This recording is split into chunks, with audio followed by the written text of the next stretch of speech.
This is the MikroTik Audience LTE6 kit, a tri-band home access point with built-in LTE and mesh support. It's designed to give you full coverage without having to piece together multiple routers and extenders.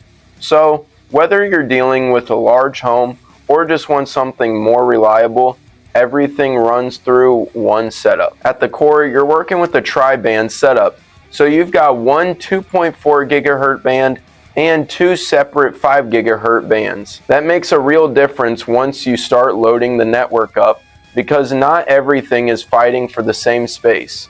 Lower demand stuff like phones and smart home devices can sit on 2.4, while the things like streaming or PC can use the 5 GHz bands. And if a single unit doesn't cover everything, you can add more of these and they'll link up together automatically.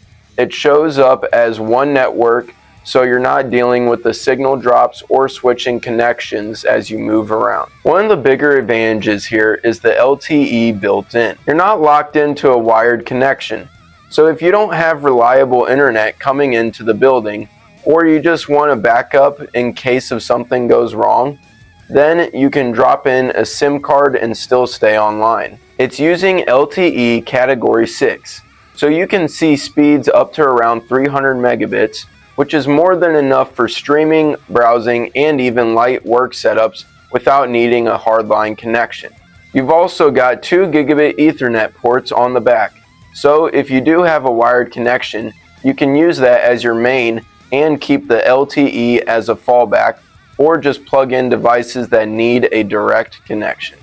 Inside the unit, it's running on a quad-core ARM CPU, with 256 megabytes of RAM and 128 megabytes of storage, all on MikroTik's router OS.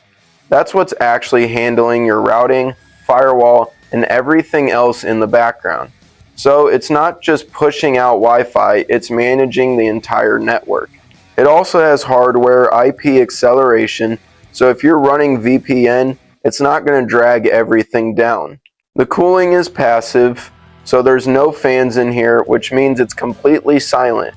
And power-wise, you can run it through a standard DC input or PoE, so installation is pretty flexible depending on where you're putting it. You can connect it directly and walk through the initial setup pretty quick, so you're not just stuck digging through a bunch of settings just to get online. Once it's running, you can keep it simple, or you can go into Router OS and dial things in if you actually want more control on how your network actually behaves. The main idea is one of these can go a long way, and you can add more without having to rebuild everything from scratch. This is really for anyone who just wants their network to work everywhere without messing with extra gear. If you've got dead zones, too many devices, or unreliable internet, this cleans that up in one setup and keeps you connected. Thanks for watching, and I hope to see you in the next one.